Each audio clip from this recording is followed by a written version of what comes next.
오늘 하나님께서 우리에게 주시는 말씀은 에베소서 2장입니다. 에베소서 2장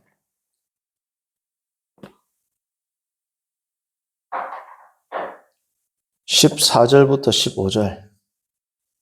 에베소서 2장 14절부터 15절 말씀입니다. 합독하겠습니다. 그는 우리의 화평이신지라 둘로 하나를 만드사 원수된 것 곧 중간에 막힌 담을 자기 육체로 오시고 법조문으로 된 계명의 율법을 폐하셨으니 이는 이 둘로 자기 안에서 한 새 사람을 지어 화평하게 하시고. 아멘. 지난주와 오늘의 말씀의 구절은 같습니다. 근데 지난주는 14절에 주안점을 두었다면 막힌 담, 소렉에 대해서 이야기했지 않습니까? 오늘은 15절 율법에 대해서 이제 이야기를 하겠습니다. 우리가 오케스트라를 보면 그 교향악단의 그러한 연주를 보면 우리가 참 아름답다라고 느끼지 않습니까? 그 이유가 뭔가요? 모든 악기가 다 바이올린이다. 모든 악기가 수십 대가 다 피아노다. 뭐 그것도 아름다울 수 있겠지만 각자의 소리를 하모니를 이루어서 내기 때문에 어떻습니까? 이 교향악, 이 웅장하고 참 아름답지 않습니까? 또 다이나믹하게 음악이 들리기도 하고, 저는 전혀 음악에 대해서는 문외한이긴 하지만 어쨌든 제가 듣기에도 그렇습니다. 그런가 하면 우리가 시냇가나 아니면 이렇게 겨울에 가면 돌이 이쁜 돌들이 많죠. 아니면 바닷가에도 이렇게 작은 이쁜 돌들이 많이 있습니다. 이 이쁜 돌들이 처음부터 이렇게 참 이뻤을까요? 처음에는 모가 많이 났단 말이에요. 모가 많이 나고 울퉁불퉁하고 참 매끄러운 이 아름다운 돌이 되기까지는 누구의 도움이 있었을까요? 다른 뾰족한 돌들이 있었기 때문에 함께 어떻습니까? 매끄러운 아름다운 돌이 된 거예요. 돌 하나만 있으면 어떻습니까? 절대로 이게 깎일 수가 없죠. 물이 흐를 때 돌과 돌이 부딪히다 보니까 어떻습니까? 같이 참 아름다운 돌이 되는 거겠습니다. 그렇죠? 자, 그래서 오늘 이 말씀의 제목은 서로의 다름을 수용하라. 서로의 다름을 수용하라. 이 서로의 다름이 사실은 서로를 하나 되게 하는, 더 하모니를 이루어서 아름답게 하는, 이 다름이 어쩌면 참으로 역설적으로도 하나 되고 아름답게 하기 위한 중요한 수단이 될 수 있기 때문에 그러한 것입니다. 자, 오늘 에베소서 2장 15절을 보시면 법조문으로 된 계명의 율법을 폐하셨다라고 되어 있습니다. 법조문으로 된 계명의 율법을 폐하셨다. 자, 그런데 우리가 잘 아는 바와 같이, 자, 이 에베소서 2장 15절을 이렇게 표시를 해 놓으시고요. 자, 다시 한번 말씀드립니다. 에베소서 2장 15절에서는 뭐라고 한다고요? 율법을 폐하셨다. 자, 마태복음으로 가봅니다. 5장 17절. 마태복음 5장 17절. 산상수훈의 내용이죠. 마태복음 5장 17절. 자, 뭐라고 합니까? 5장 17절. 내가 율법이나 선지자를 뭐하러 온 것이 아니요? 폐하러 온 것이 아니요. 오히려 뭐라고요? 완전하게 하러 오셨다. 자, 5장 17절 마태복음에서는 율법 혹은 선지자, 결국은 율법이죠. 구약성경. 율법을 폐하러 온 것이 맞다, 아니다? 아니다. 근데 오늘 에베소서에는 뭐라고 되어 있습니까? 율법을 폐하셨다. 자, 그러면 이 두 구절은 서로 상충되거나 충돌되는 구절처럼 보입니다. 한 군데는 폐하러 온 것이 아니다. 다른 곳에서는 폐하러 오셨다. 그리고 이미 폐하셨다. 자, 이것을 우리가 어떻게 보아야 할까요? 사실 5장 17절에 나오는 폐하다라는 말씀과 에베소서 2장 15절에 나오는 폐하다라는 말씀은 원어적으로는 약간 뉘앙스가 틀립니다. 지금 마태복음 5장 17절에 나오는 이 폐하다라는 단어는 카탈리오입니다. 카탈리오. 그리고 에베소서 2장 15절에 나오는 폐하다라는 이 단어는 카탈게오입니다. 어쨌든 두 단어도 틀리고 전달하고자 하는 뉘앙스도 조금은 다릅니다. 마태복음 5장에 나오는 이 폐하다라는 단어는 소위 말하는 완전히 멸절시키다, 파괴하다, 없애버리다 이런 거. 그러니까 destroy. 그리고 완전히 분해하고 해체하는. 그러니까 예수님께서 내가 율법이나 선지자를 완전히 내가 율법을 완전히 파괴하고 없애버리기 위해서 온 것이 아니다라는 거죠. 그러면 구약 성경을 우리가 지금 읽을 필요가 없지 않습니까? 그렇죠? 예수님께서 이 땅에 오신 것은 구약 성경의 그 말씀을 무위하고 해체시키기 위해서 오신 것이 아니라 뭡니까?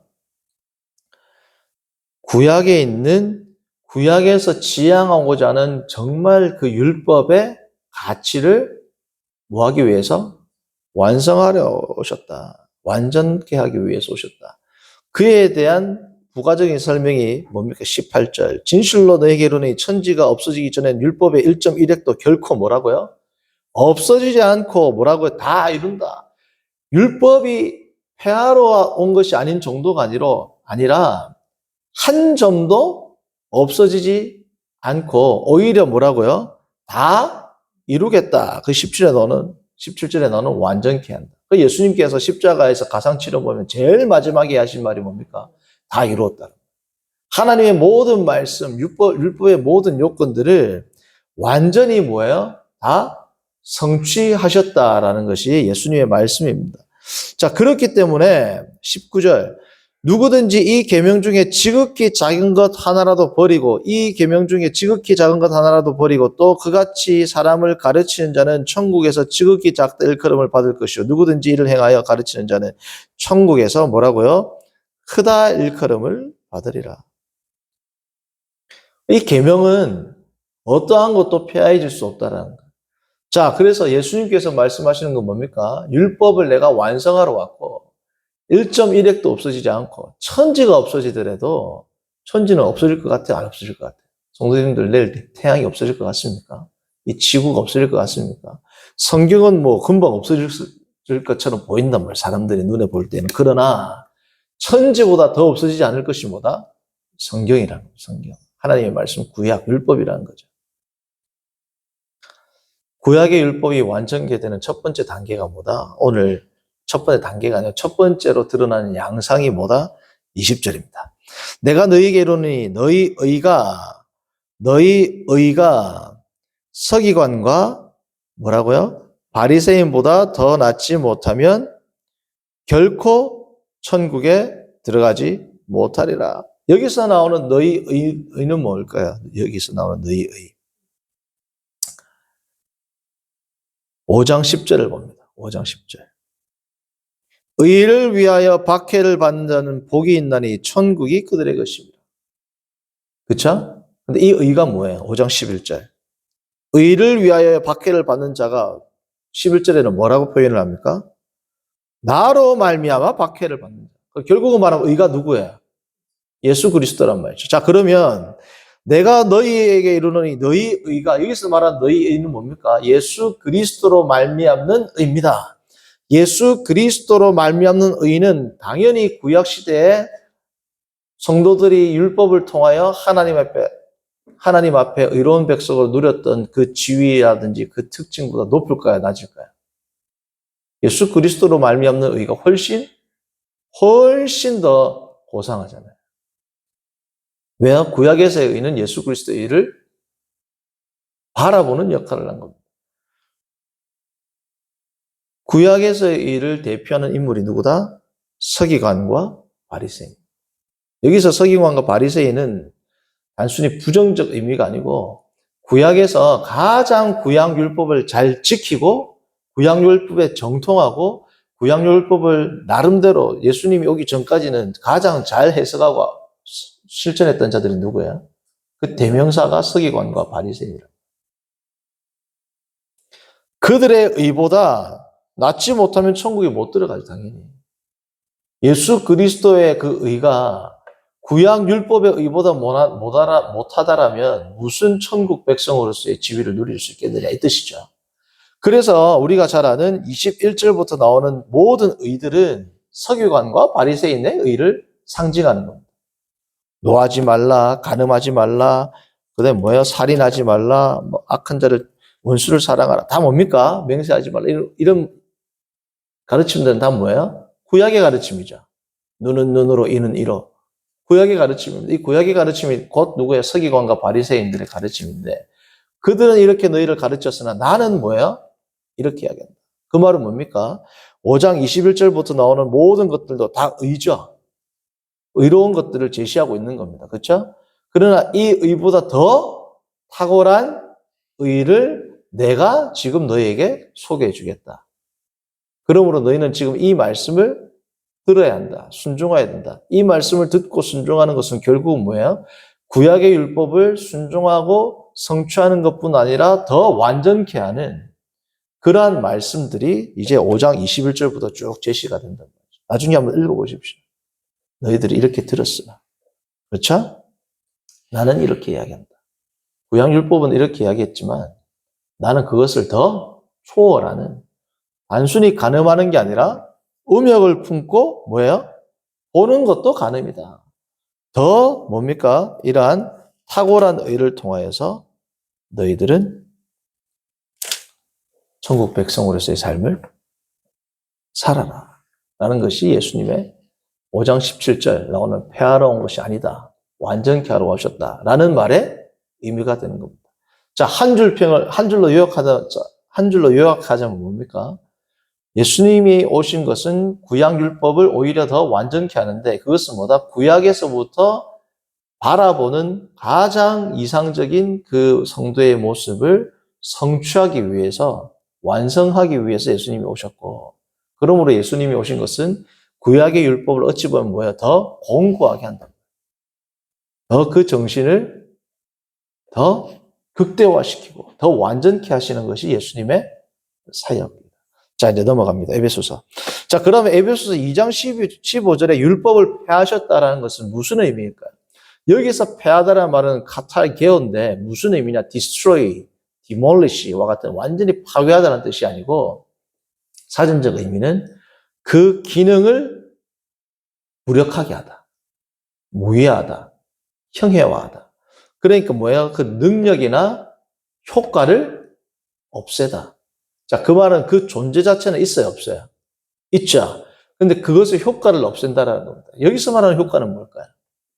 마태복음에서 말씀했던 그러한 의미의 효과는 아닙니다. 그때 율법은 효과에 뭐예요? 그때 예수님께서 말씀하셨던 율법의 효과는 부정적이에요, 긍정적이에요? 긍정적이죠. 성도로서의 삶을 지향하고 메시아를 기다리고 이 율법을 성취해야 할 그 메시아를 바라보게 하고 인간의 부족함을 더 깨닫게 하고 하나님께 더 나아가게 하고 하는 것이 율법의 역할이고 율법의 기능이었다면 지금 여기서 율법의 기능이라든지 율법의 역할이라든지 율법의 더 나아가 능력을 해야겠다. 그 능력을 없애겠다라는 말씀에서 이 말은 뭐야? 부정적인 뉘앙스를 갖고 있습니다. 그러면 율법의 효과, 율법의 기능, 율법의 권세는 뭘까요? 우리가 잘 알다시피 로마서를 보면 율법 아래는 뭐 아래하고 같이 이야기합니까? 사도 바울이 죄 아래란 말이죠. 율법은 죄를 극복할 수 없습니다. 그렇죠? 율법은 죄를 극복할 수 없고 율법은 사람을 죄 아래에 두는데 첫 번째, 그러한 의미로서의 능력을 없애겠다. 죄로 가두는 정죄의 기능을 하는 율법으로서의 기능을 없애겠다. 여기서 정죄의 기능은 특별히 더 중요한 것 지금부터 말씀드릴 뜻입니다. 여기서 말하는 정죄의 기능은 무슨 기능일까요? 2장 14절과 연관이 됩니다. 막힌 담을 허셨다. 이 막힌 담을 넘어가면 어떻게 된다? 죽는다 그랬잖아요. 이 막힌 담을 넘어가는 게 뭐로 써놨어요? 율법으로 써놓은 겁니다. 구약의 율법은 아니지만 그들이 해석한 그 조항들도 다 율법 조항에 들어가죠. 그러한 것들은 헬라인과 유대인들을 어떻게 하는 효과를 가지고 왔습니까? 나누는 효과, 분쟁하는 효과, 오히려 더 뭐예요? 하나 되지 못하게 하는 효과, 그러한 효과들을 해야겠다라는 거. 자, 율법에 그러니까 기능은 뭐가 있어요? 유대인과 유대인이 아닌 자들, 하나님의 백성과 하나님의 백성이 아닌 자들, 거룩한 자들과 거룩하지 않은 자들로 나누는 역할을 뭐가 있어요? 율법에 있죠. 그러한 역할을 어떤 관점에서 보느냐에 따라서 선할 수도 있고, 구약에서는 뭐예요? 마태복음에서는 그것을 긍정적인 면으로 본 겁니다. 예를 들면 이런 거야. 우리가 성도들과 달라야지, 우리가 예수님을 믿지 않는 사람들과는 다르게 살아야 되지 않겠습니까? 이건 좋은 의미야, 좋은 의미죠. 그러나 이게 부정적으로는 어떻게 돼요? 교회 밖의 사람과 우리는 다르다라는 것이 우리의 교만이 되고, 그들과 우리를 나누게 되고, 그들을 무시하고 폄훼하는 그러한 것들로 나아가게 되면 이건 뭐야? 부정적이다. 다르다라는 것을 어떠한 관점에서 기술하느냐에 따라서 긍정적일 수도 있고 부정적일 수 있습니다. 에베소서에는 지금 이런 것을 다루고 있단 말이죠. 그것을 강조하기 위해서 2장 15절에는 단순히 율법이라고 이야기하지 않고 뭐라고 이야기합니까? 법조문으로 된 계명의 율법입니다. 그냥 율법을 폐하셨다라고 하면 되는데 앞에 무슨 단어를 마치 사족과 같이 길게 붙입니까? 법조문으로 된 계명의 율법입니다. 법조문으로 된 이게 헬라어로 도그마입니다. 도그마. 이 도그마가 지금 우리가 조직 신학할 때 뭐라 그래요? 도그마라 하잖아요. 이 도그마라는 말의 원래 헬라적 의미는 뭐냐면 뭐 다양한 의미로 쓸 수 있지만 예를 들면 아우구스토스가 성경에서는 누가복음에서는 아우구스도라 그러잖아요. 아우구스도가 천하에 영을 내려 할 때가 도그마. 공포하는 법령입니다. 법령. 이 법령에서부터 또 어떤 의미가 있냐면 개인적인 오피니언, 견해. 개인적인 신념. 이것은 잘못될 수 있어요, 없어요? 그럴 때도 도구마입니다. 그래서 우리가 독단론적 무신론자들 있죠. 무조건 예수님이 없다. 복음을 전해도 받아들이지 않고 아주 폐쇄적인 독단적 무신론자를 영어로 도그마틱 에이티스트라고 해요. 도그마. 자기의 편협한 오피니언, 억견, 신념, 견해, 그것도 뭐라고 이야기한다고? 도그마. 조금 더 나가서 어떤 집단적인 뭐예요? 집단지성, 집단적인 규칙, 집단적인 신념도 뭐라고 합니까? 도그마. 여기서 도그마는 긍정적일까, 부정적일까? 부정적이다. 유대인들이 가지고 있는 자기 정체성, 그들의 신념, 그들의 견해로 똘똘 뭉쳐진, 또 강조를 한 번 더 해요. 그렇게 구성이 된 뭐의 율법? 계명의 율법. 이게 계명은 복수거든요. 그러한 신념들이 어떻게 구현될까요? 여러 가지 조항들로 구현되겠죠. 구약에 나온 것보다 더 많은 조항들로 율법 조항들이 이루어지지 않겠습니까? 그러한 것들로 된 율법이라. 도그마로서 나타난 것이 여러 법률 조항들로 구현된, 이 말이 뭐냐면 계명입니다. 계명. 법조문으로 된 계명들의 율법. 신념 체계가 여러 가지 조항들로 구체화된 것들로 이루어진 그 율법을 예수님께서 어떻게 하셨다? 폐하셨다. 그러니까 여기서 나오는 율법은 부정적인 뉘앙스란 말이죠. 그렇죠? 자, 그러므로 지금 에베소서에서의 2장의 이 율법을 폐하셨다라는 것은 뭐냐면 나와 너와 나, 우리와 너희, 교회와 박, 유대인과 헬라인, 유대인과 팔레스타인 이렇게 나누는 잘못된 뭐예요? 바운더리 마커, 경계 지표들로서의 기능을 하는 뭡니까? 율법을 폐하셨다. 율법의 원래 취지와 목적과는 전혀 다르게 흘러가는 이 율법을 폐하셨다. 그러니까 마태복음과는 완전히 상반된 거죠. 그러니까 마태복음에서는 폐하러 온 것이 아니다. 여기서는 폐하였다라는 말씀이 되는 겁니다. 자, 그래서 예수님께서 하신 것은 뭐냐면 이것을 폐하셨기 때문에 15절 마지막을 봅니다. 어떻게 됐다? 화평하게 하실 수 있는 거죠. 그렇죠? 그 결과가 어떤 거야? 이방인과 유대인, 헬라인과 유대인들을 하나 되게 하시는 사역을 하셨다. 뭘 통해서? 율법을 폐하시는 것을 통해서. 자, 이 사건이 잘 드러난 사건이 있습니다. 우리가 잘 아는 베드로가 고넬료에게 세례를 주는 장면입니다. 한번 넘어가 볼게요. 이 사도행전 10장입니다.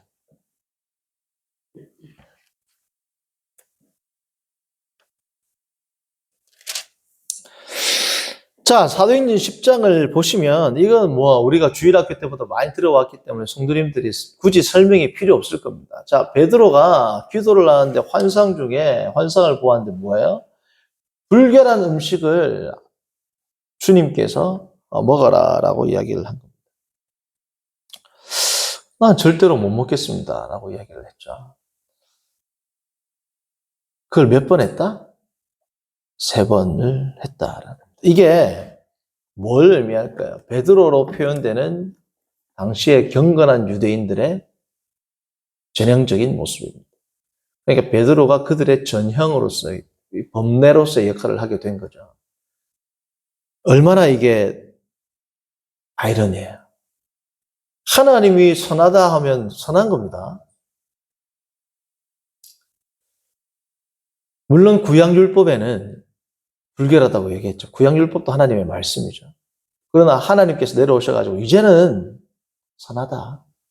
이제는 거룩하다. 먹어라. 그럼 어떻게 해야 돼요? 네, 감사합니다. 이러면 되잖아요. 못 먹겠습니다. 하나님이 말씀하셔도 못 먹겠습니다. 이런 거. 먹어라. 성경에 구약에 써놨잖아요. 못 먹습니다. 내가 구약을 쓴 사람. 그래서 못 먹습니다. 낙장 불입입니다. 그때 못 먹어야 했잖아요. 지금도 안 먹겠습니다. 그런 거란 말이지. 3번이나 이야기했는데. 우리 같으면 어떻게 3번이나 이야기했는데. 이게 뭐가 하면서 먹으라 했는데 집어넣을 거야. 그러나 이제 하나님께서는 뭐예요? 주님께서는 그 말씀을 하시고 이제 사라지셨단 말이에요. 그래서 베드로에게 이 환상을 준 이유가 있죠. 그래서 베드로가 이게 무슨 뜻이지 하고 곰곰이 생각하는데 이제 찾아온 겁니다. 그래서 고넬료에게 갔어요. 고넬료한테도 이야기했더니 이게 무슨 일이냐니까 고넬료도 이야기를 합니다. 내가 30절. 자, 먼저 10장 8절을 보시면 10장 9절. 베드로도 기도했죠. 10장 9절. 기도하다가 이 환상을 본 겁니다. 30절. 고넬료도 기도를 하는데 환상을 본 거야. 그래서 고넬료가 한 사람이 빛난 옷을 입고 내 앞에 서서 말하되 고넬료야 하나님이 내 기도를 들으시고 쫙 하고 있으니까 베드로를 데리고 오라. 라고 나도 기도 가운데 이 환상을 보았습니다. 라고 베드로한테 이야기를 딱 하니까 베드로가 하면서 뭐예요? 하나님의 주님께서 주신 그 환상의 의미를 베드로도 무릎을 치면서 어떻게 깨닫게 된 거죠. 그리고 나온 베드로의 말씀이 베드로의 입에서 나온 말이 너무나도 중요한 말이 있습니다. 34절입니다. 34절. 여기에서 나오는 이 단어가 전형적인 유대주의, 유대의 partiality, favoritism, 편파주의를 드러내는 단어야. 자, 34절. 베드로가 입을 열어 말하되 내가 참으로 하나님은 사람의 뭐예요? 외모를 보지 아니하신다. 유대인들은 외모를 봐야 안 봐요. 아브라함의 자손이다. 할례를 행했다 하지 않았다. 하나님은 그러한 partiality, 그러한 편애주의, 편파주의가 있다 없다? 없다. 유대주의를 완전히 철저하게 뭐야? 깨부수는 발언이란 말이에요. 이제 유대주의는 끝났다 이겁니다. 그렇죠? 그 사건이 있고 나서 위대한 사건이 일어납니다. 어디에 일어납니까? 밑에 10절 뒤에 44절을 보시면 무슨 일이 생겨요? 베드로가 이 말을 할 때에 성령이 말씀을 듣는 모든 사람에게 뭐라고요? 내려오시는데, 자, 그 다음 중요합니다. 누구한테 내려오느냐? 할례 받은 신자들이 뭐라고요? 이방인들에게도 성령 부어주심으로 말미암아 뭐라고요? 놀랐다라는 겁니다. 자, 이방인들이 성령을 받는 것 때문에 놀랐다라는 말은 반대로 이들의 원래 생각은 뭐다? 이방인들은 성령을 받을 수 있다, 없다?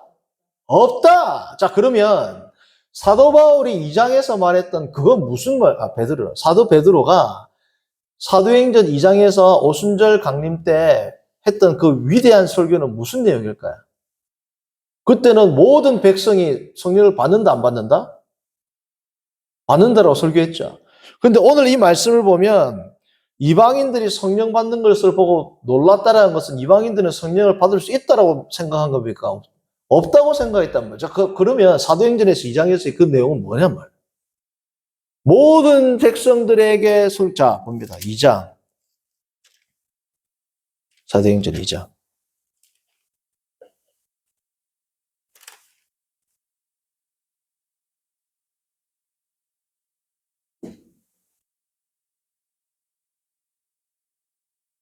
17절. 하나님이 말씀하시기를 말세에 내가 내 영을 뭐라고요? 모든 육체에 부어주리니 모든 누구? 육체에 부어주리니 너희 자녀들은 예언할 것이요 너희 젊은이들은 환상을 보고 너희 늙은이들은 꿈을 꾸리라. 그때 내가 내 영을 내 남종과 여종들에게 부어주리니 그들이 예언할 것이요.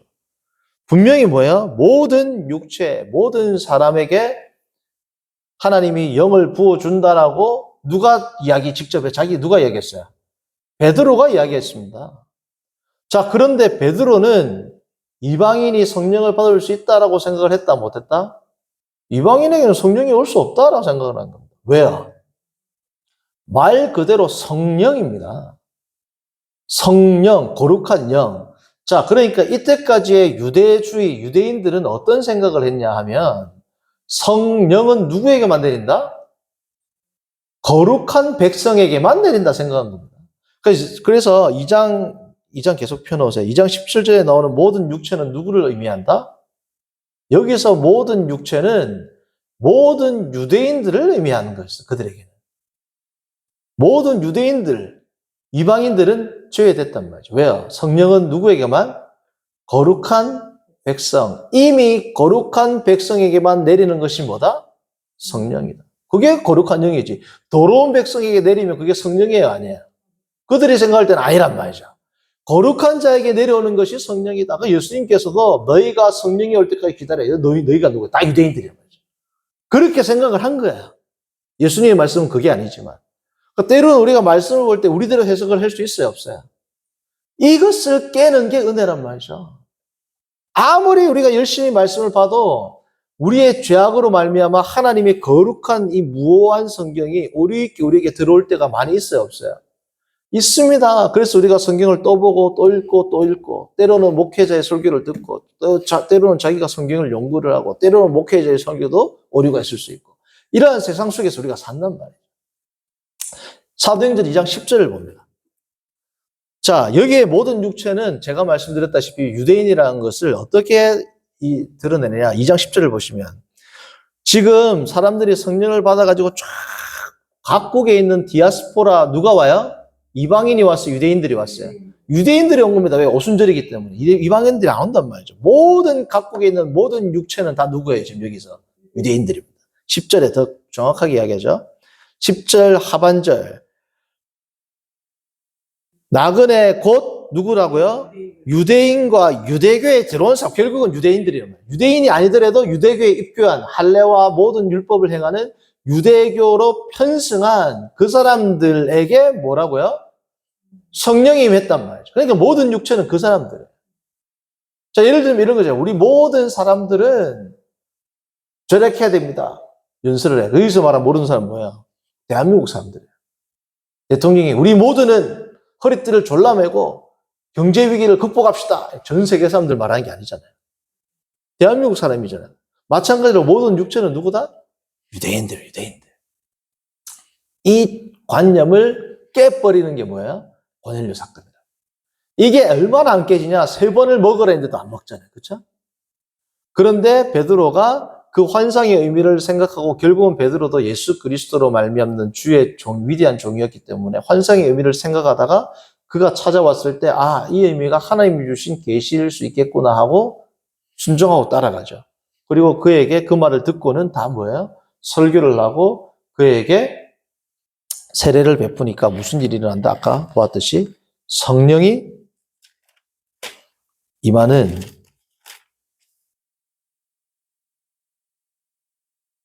그러한 놀라운 일이 생기게 돼. 성령 세례를 받게 됐단 말이죠. 자, 사도 베드로는 무엇을 깨닫게 되었을까요? 성령은 이때까지는 어떻게 생각했어요? 성령은 성령이기 때문에 거룩한 영이기 때문에 거룩한 백성에게 임한다. 구별된 백성에게 임한다. 구별된 백성이 누구예요? 유대인들이잖아요. 그게 아니구나. 성령은 거룩한 자에게 오는 영이 아니고 거룩하게 하시는 영이구나. 모든 육체를 거룩하게 하시는 영이구나. 자, 유대인들도 거룩한 백성이 아닌 거지, 결국은. 그러니까 이 유대인들을 거룩하게 하시기 위해서 뭐가 내려오셨다? 성령이 오셨다. 유대인이나 헬라인이나 다 죄인이고 더러운 자인데 그것을 거룩하게 만들어주는 더러운 자를, 죄인을 거룩한 자로 만들 수 있는 이 세상에 능력이 있어요, 없어요? 없죠. 유일한 게 뭐다? 성령이다. 삼위일체 하나님의 사역이다. 그것을 베드로가 깨닫는 위대한 사건이 뭐다? 고넬 사건이다. 중요한 건 이겁니다, 성도님들. 언제 깨달았어요? 베드로가 언제 깨달았어요? 첫 번째 스텝이 뭐예요? 기도할 때. 기도할 때. 두 번째 뭐예요? 순종할 때. 왔을 때 순종할 때. 기도하고 순종 너무 쉽죠? 기도와 순종은 뭡니까?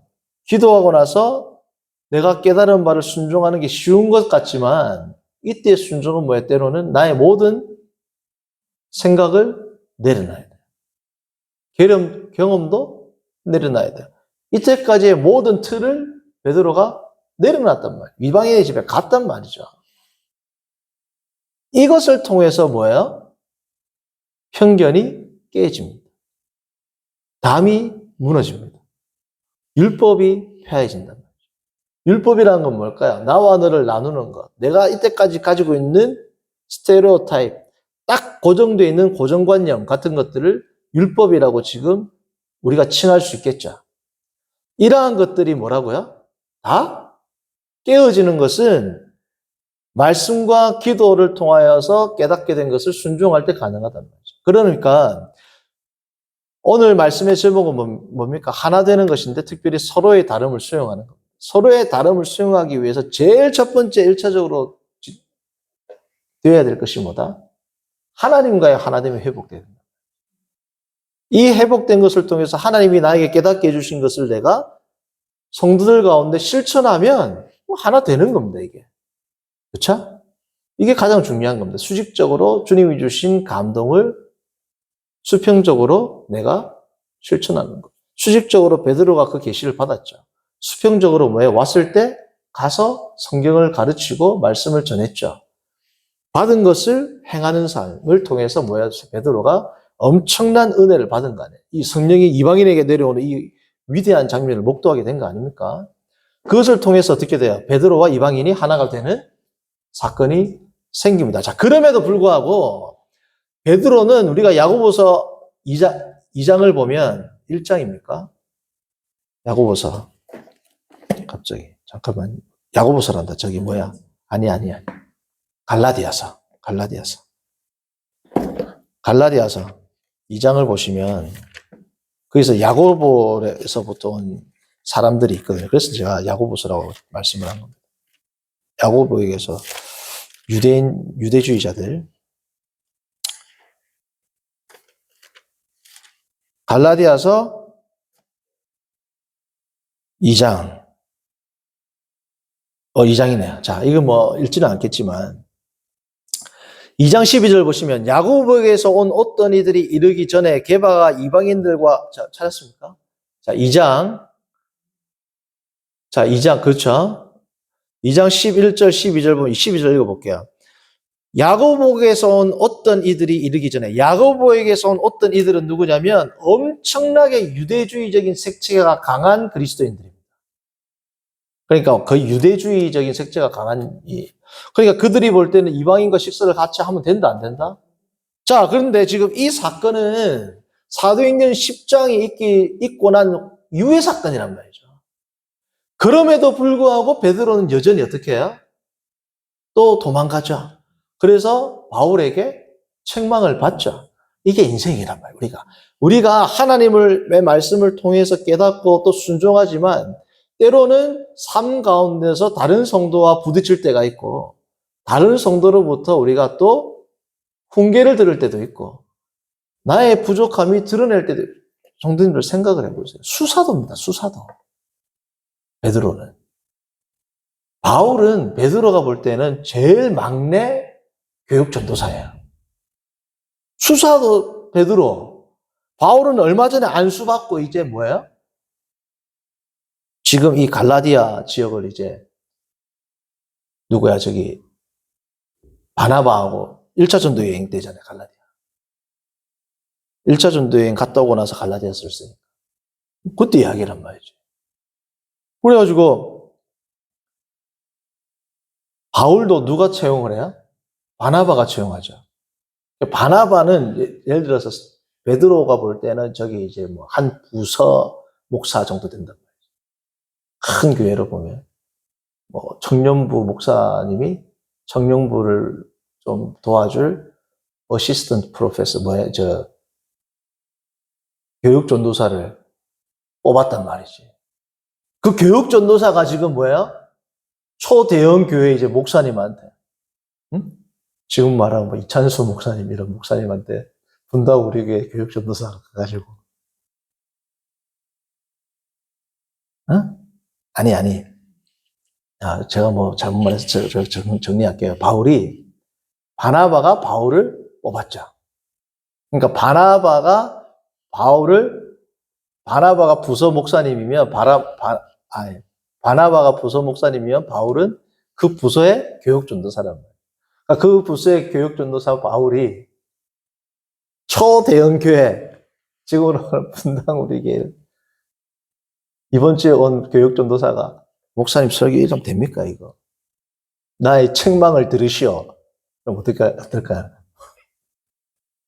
막 뒷목 잡는단 말이에요. 뭐 이런 게 다 있는, 그죠? 그런데 우리 이찬수 목사님은 이제 그런 다 수용하시는 분이긴 하지만 어쨌든 지금 그런 장면이 지금 뭐예요? 이게 뭐 하극상이에요. 세상도 볼 때. 보통 목사님한테 걸렸으면 목회 못 합니다, 이제. 노예에서 이제 이거 찍혀가지고 이제 이 교육전도사는 목사님한테 선물 사가지고 가가지고 두 무릎 꿇고 한 번만 살려주세요 하지 않으면 목회 못 한다. 다른 데 목회 이제 청빙도 안 돼요. 이력서내도 안 돼요. 다 찍혀가지고. 이 뒷목 잡을 일인데. 베드로는 들이 크잖아요. 사실은 이 말을 하는 바울보다 베드로가 더 멋있죠. 말을 할 수도 있지만 바울은 그냥 됩니까? 이 틀렸는데. 뒷목 안 잡고 뭐예요? 겸손하게 베드로가 이 말씀을 듣고 하지 않습니까? 자, 그러니까 그런데 우리가 베드로서를 보면 사도 바울에 대해서 아주 인정하는 그런 내용들이 나오거든요. 훨씬 틴데 뭐 말하다가 그래. 그러니까 성도님들 이게 우리의 인생이고 성도의 삶입니다. 베드로가 하나님의 직접 계시를 받고 깨달았어요. 처음에. 오순절날 설교했어요. 모든 육체. 그런데도 편견이 깨졌어요? 안 깨졌어요? 고넬료 사건을 통해서 편견이 깨졌는데 완전히 깨졌다 생각했어요. 근데 아직까지 남아있어요? 없어요? 그래가지고 교육전도사한테 한 소리 들었단 말이죠. 그러나 그런 것을 통해서 점점 어떻겠습니까? 매끄러워진단 말이죠.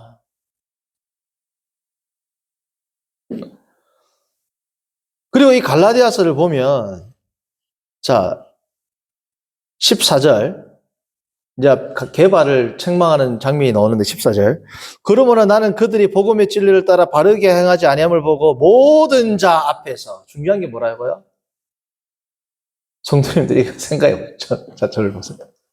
교육전도사가 목사님한테 1대1로, 목사님 이건 아닌 것 같습니다.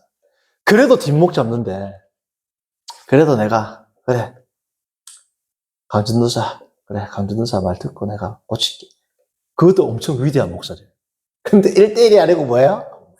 모든 성도들 다 있어. 모든 성도들 다 있는데 교육전도사가 갑자기 나와가지고, 목사님 저번 주에 이 설교 잘못된 겁니다, 이거. 목사님 똑바로 이거 해야 됩니다. 온 성도들 다 듣는 데서 어떻게 될까요? 그냥 목회에서 끝난단 말이죠. 보세요. 14절. 모든 자 앞에서 게바에게 이르되 네가 유대인으로서 이방인을 따르고 유대인답게 살지 아니하면서 어찌 억지로 이방인을 유대인답게 살게 하려 하느냐. 그리고 또 그다가 더해서 뭐야? 이 성경에 또 써놨어. 또. 모든 성도들이 다 읽을 수 있게. 갈라디아서 우리도 알잖아요. 모든 성도들이 다 읽는 성경에까지 다 써놨어요. 어떻게 될까요?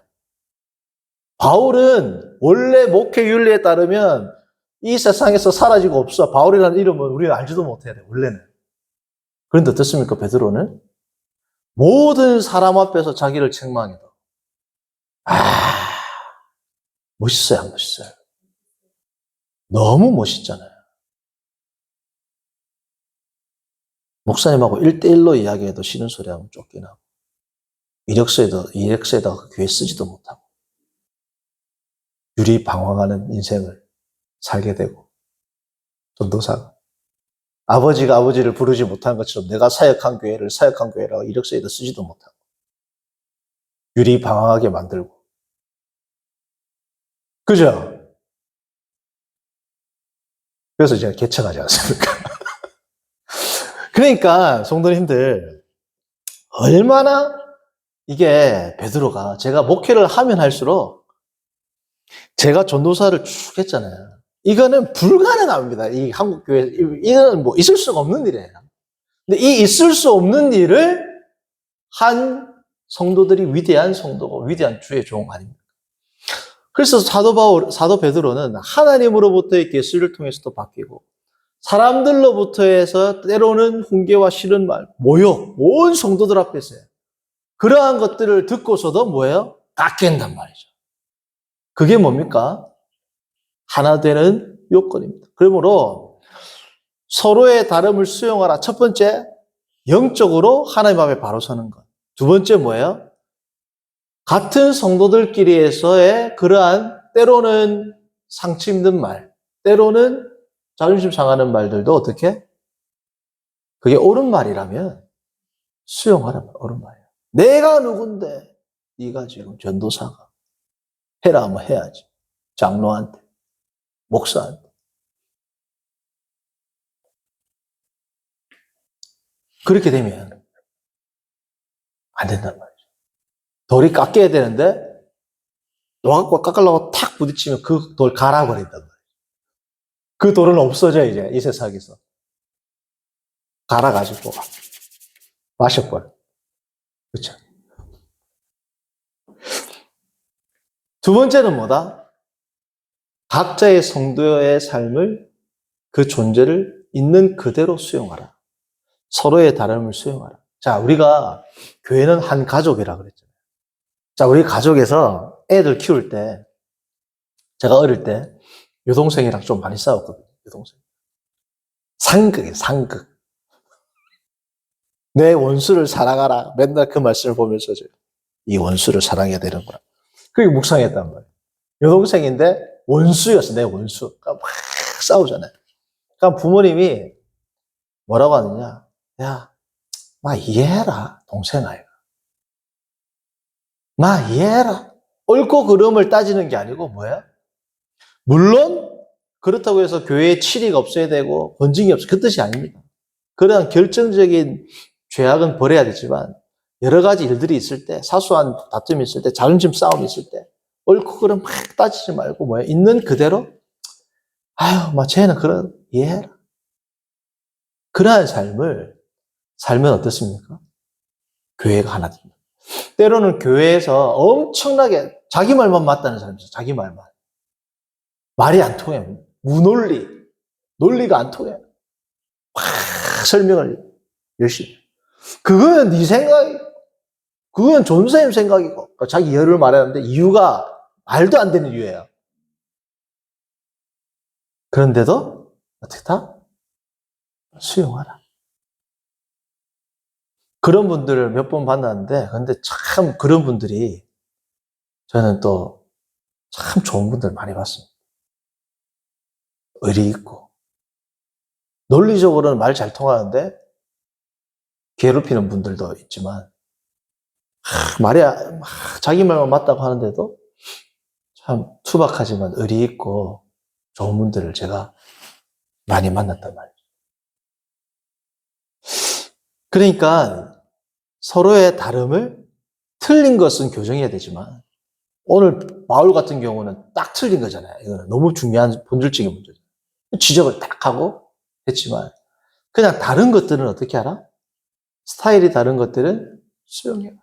할례는 받을 수도 있고 안 받을 수도 있고, 안식일을 지킬 수도 아직, 그래서 안식일과 주일을 같이 두 번을 다 지키는 유대인 그리스도인들도 있었고, 안식일을 지키는 그리스도인들도 있었고, 주일을 지키는 그리스도인들도 있어요. 이게 막 혼합되어 있어요. 이 초대교회 때. 그 로마서에서 나오거든요. 그런 것들은 아디아포라, 이거 해도 되고 저거 해도 되는 이런 스타일 같은 것들은 강요하지 말아요. 서로가 서로를 인정하는 사람. 그러니까 두 가지죠. 첫 번째는 뭐예요? 하나님이 주신 말씀을 성도 가운데 실천하라. 때로는 또 성도에게서 오는, 나에게 오는 이러한 직원들을 겸허하게 수용하라. 두 번째는 뭐예요? 있는 그대로를 수용하고 인정해줘라. 그렇게 될 때 교회 안에서 진정한 하나됨을 이룰 수 있을 것이다. 이러한 하나됨을 추구하는 우리 모두가 되기를 바랍니다. 거룩하신 하나님 아버지, 오늘 주님 앞에 나와 함께 에베소서 2장 14, 15절의 말씀을 통하여 말씀을 생각하고 나누게 하심을 감사합니다. 하나님 아버지, 우리가 주 안에서 늘 힘쓰고 애써야 할 이 하나됨을 주의 힘을 통하여 성령의 능력을 통하여 이루게 하시고, 때로는 나에게 오는 아픔과 상처들도 주 안에서 우리가 성령 가운데 잘 소화하게 하시고 서로 간의 다름을 아름다움으로 수용하는 성숙한 성도들 되도록 인도하여 주옵소서. 예수님의 이름으로 기도합니다. 아멘. 찬송가 50장 하시면서